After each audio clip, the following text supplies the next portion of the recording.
Hello students.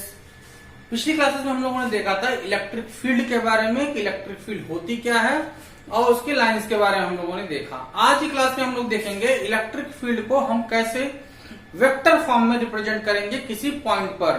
जैसा कि हम लोगों ने पिछली क्लास में देखा था कि electric field on any point due to a point charge Q, हम लोगों ने इसकी एनालिसिस करी थी। क्या देखा हम लोगों ने पिछली क्लास में कि जो इलेक्ट्रिक फील्ड होती है वो K Q by R square R cap के बराबर होती है। यह हम लोगों ने पिछली क्लास में देखा कि जो इलेक्ट्रिक फील्ड होता है वो K Q by R square के बराबर होता है। अगर हम इसमें यूनिट वेक्टर का मल्टीप्लाई करते हैं, अगर इसमें हम यूनिट वेक्टर का मल्टीप्लाई करते हैं तो हम क्या लिख सकते हैं इसको कि electric field K Q by R square into unit vector R। Unit vector क्या होता है? यूनिट वेक्टर होता है vector R upon mod of vector R। अब अगर हम बात कर रहे हैं किसी दो पॉइंट के बीच में, क्योंकि जो R क्या है, बेसिकली R है हमारा पोजीशन वेक्टर। R अगर पोजीशन वेक्टर है दैट मीन्स दो पॉइंट के बीच की बात हो रही है, तो हम इसे क्या लिख सकते हैं?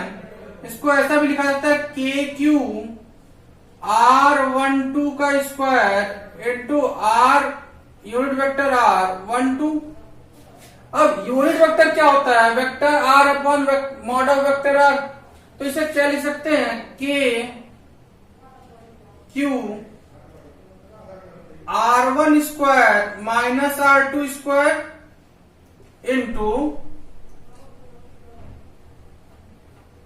R1 minus R2 vector upon mod of R1 square R1 minus R2 लिख सकते हैं हम लोग। इसको कंबाइंड फॉर्म में लिखा जा सकता है के क्यू R1 सॉरी इसको ऐसे लिख सकते हैं, ये लिख सकते हैं हम लोग R1 माइनस R2 का cube into R1 vector minus R2 vector लिख सकते हैं हम लोग। तो यहां से हमारे पास एनालिसिस जो आ जाएगी, हमारा फॉर्मूला क्या बन जाएगा? वेक्टर फॉर्म में जो इलेक्ट्रिक फील्ड का फॉर्मूला बन जाएगा, क्या बन जाएगा? वेक्टर E इक्वल्स टू के क्यू R12 का square into cube into R1 vector minus R2 vector. Clear है? इस तरीके से हम इलेक्ट्रिक फील्ड को वेक्टर फॉर्म में रिप्रेजेंट कर सकते हैं। चलिए इसके बेसिस पे न्यूमेरिकल करते हैं हम इलेक्ट्रिक फील्ड का। देखिए स्क्रीन पर आपके है, नोट करिए। Due to charge Q equals to 10 microcoulomb, whose position vector is 1 2 3, calculate electric field at point P whose position vector is R equals to 3 2 0। तो हमारे पास चार्ज दे रखा है Q, कितना दिया है? 10 माइक्रोकूलम। इसका पोजीशन वेक्टर दे रखा है, पोजीशन दे रखा है 1, 2, 3। दैट मीन्स R1 की कंडीशन दे रखी है, तो R1 क्या हो जाएगा? R1 वेक्टर हो जाएगा I plus 2J plus 3K cap. दूसरा कह रहा है हमें पता करना है electric field at point P जिसका पोजीशन वेक्टर है पॉइंट P, जिसका पोजीशन दे रखा है R2, क्या दिया है? 3, 2, 0। तो R2 वेक्टर हो जाएगा हमारे पास 3I plus 2J plus 0K। हमें क्या निकालना है? हमें निकालना है इलेक्ट्रिक फील्ड। इलेक्ट्रिक फील्ड का फॉर्मूला अभी हम लोगों ने देखा, क्या होता है? इलेक्ट्रिक फील्ड का फॉर्मूला होता है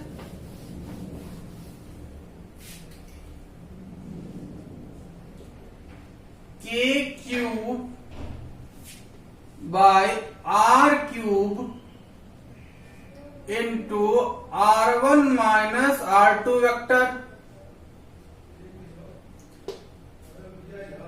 हमें क्या निकालना है, हमें चाहिए के क्यू। के पता है, के क्या है, constant 9 into 10 to the power 9। Q given है 10 माइक्रोकूलम। R12 हमें चाहिए R12 मॉड। मॉड कैसे निकालते हैं, मॉड हम कैसे निकालते हैं किसी वेक्टर का। देखिए अगर कोई वेक्टर दे रखा है उसका मॉड निकालना है तो क्या करेंगे, under root of I coefficient का square plus J coefficient square plus K coefficient square, यही करते।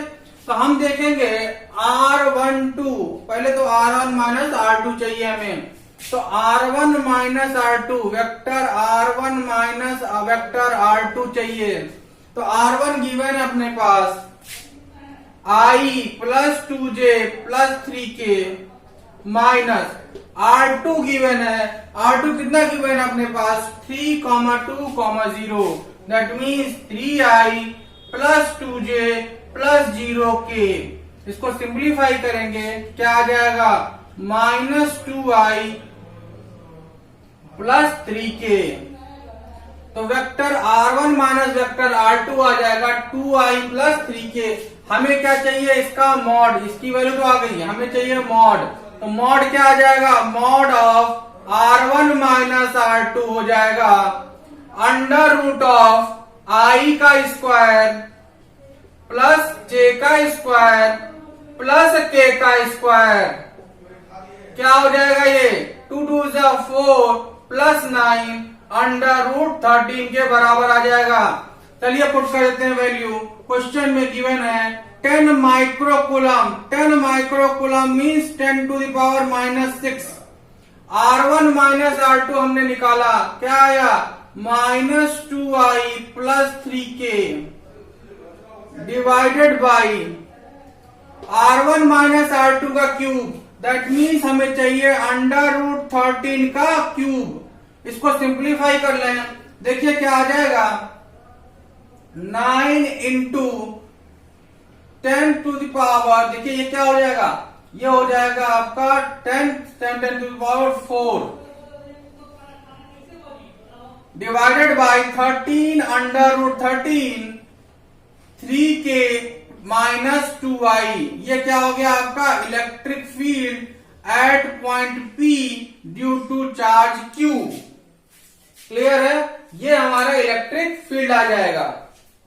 अब हम बात करेंगे जो भी कुछ हम लोगों ने पढ़ा इलेक्ट्रिक फील्ड के बारे में, उसकी कुछ प्रॉपर्टीज के बारे में हम डिस्कस करेंगे। देखिए हम लोगों ने इसके पहले भी देखा, तो हम लोगों ने क्या देखा, पहली प्रॉपर्टी है कि electric field is a vector quantity. Electric field कैसा है, वेक्टर क्वांटिटी। अभी हम लोगों ने देखा इलेक्ट्रिक फील्ड को वेक्टर के फॉर्म में। सेकेंड क्या देखा कि जो इलेक्ट्रिक फील्ड होती है उसकी डायरेक्शन हमेशा पॉजिटिव से निगेटिव की तरफ होगी। दूसरी चीज, जब भी किसी हम पॉजिटिव चार्ज की बात करेंगे या निगेटिव चार्ज के बारे में बात करेंगे तो इलेक्ट्रिक फील्ड की डायरेक्शन ऑलवेज पॉजिटिव से रेडियली आउटवर्ड होगी और निगेटिव की तरफ होगी।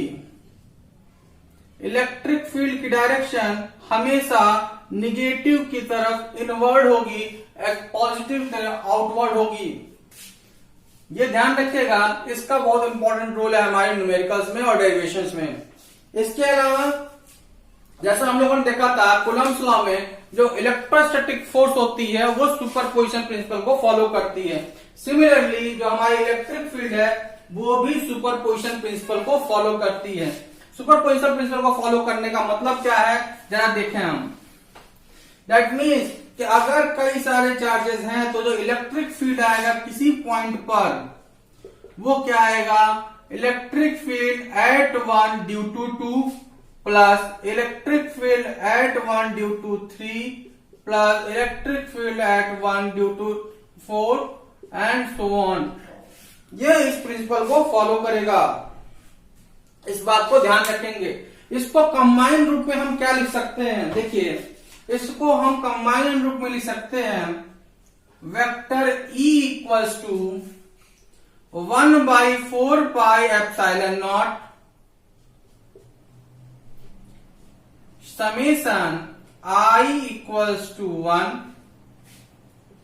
To I equals to n लिख सकते हैं। क्या आ जाएगा?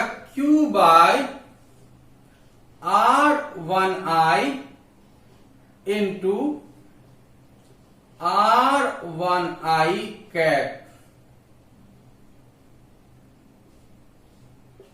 लिख सकते हैं ना हम लोग। इस तरीके से हम इसको डिनोट कर सकते हैं वेक्टर फॉर्म में। क्लियर है? कुछ और इलेक्ट्रिक फील्ड लाइंस को देखते हैं। सपोज करिए एक पॉजिटिव चार्ज और एक नेगेटिव चार्ज अपने पास है, तो हम क्या देखेंगे कि हमेशा जो इलेक्ट्रिक फील्ड लाइंस हैं वो पॉजिटिव से नेगेटिव की तरफ जाएंगी। तो यहाँ पर भी हम देख रहे हैं क्या कि इलेक्ट्रिक फील्ड लाइंस हमेशा पॉजिटिव से नेगेटिव की तरफ जा रही हैं। दैट मीन्स क्या, दोनों चार्जेस के बीच में जो लाइंस है हमेशा एक दूसरे के पैरेलल जाएंगी। लेकिन अगर हम केवल पॉजिटिव चार्ज को देखें तो क्या पा रहे हैं, वहाँ पर लाइंस आउटवर्ड जा रही हैं और नेगेटिव चार्ज पर लाइंस इनवर्ड आ रही हैं। अगर हम दो पॉजिटिव चार्ज लें तो पॉजिटिव चार्जेस क्या होती है, एक दूसरे को हमेशा रिपेल करती हैं। तो लाइंस जो होती हैं हमेशा हमने देखा कि पॉजिटिव चार्ज से आउटवर्ड जाती हैं। दैट मीन्स दोनों पॉजिटिव चार्जेस से लाइंस कहाँ जा रही हैं, बाहर की तरफ जा रही हैं। तो हम क्या कहेंगे कि दोनों चार्जेस अगर पॉजिटिव है तो सेंटर पे क्या आएगा, कोई भी इलेक्ट्रिक फील्ड हमें देखने को नहीं मिलेगी। सेंटर से क्या मतलब है कि दोनों चार्जेस के बीच में कोई भी इलेक्ट्रिक फील्ड नहीं मिलेगी। अब अगर हम लोग इनफाइनाइटली लॉन्ग पॉजिटिव प्लेट और नेगेटिव प्लेट ले लें तो हमें इलेक्ट्रिक फील्ड क्या देखने को मिलेगी कि प्लेट्स के बीच में जो इलेक्ट्रिक फील्ड लाइंस हैं हमेशा एक दूसरे के पैरेलल जा रही हैं और बाहर वैसा ही प्रॉपर्टी को शो करेंगी, आउटवर्ड और इनवर्ड। अगर हम एक सिलेंडर ले लें, charge cylinder, positive charge cylinder, तो वहाँ पर इलेक्ट्रिक फील्ड लाइंस कैसे देखने को मिलेगी, हमें यहाँ दिख रही हैं कि जो हमारी कर्व्ड प्लेट्स हैं, कर्व्ड सरफेस है, वहाँ पर लाइन इलेक्ट्रिक फील्ड लाइंस कैसी होंगी, पैरेलल होंगी हॉरिजॉन्टल के, और बाकी जो सर्कुलर सरफेस है वहाँ पर आउटवर्ड की तरफ होंगी। अपडेट के लिए सब्सक्राइब दबाएं, लाइक बटन दबाएं, बेल आइकन दबा करके शेयर करें।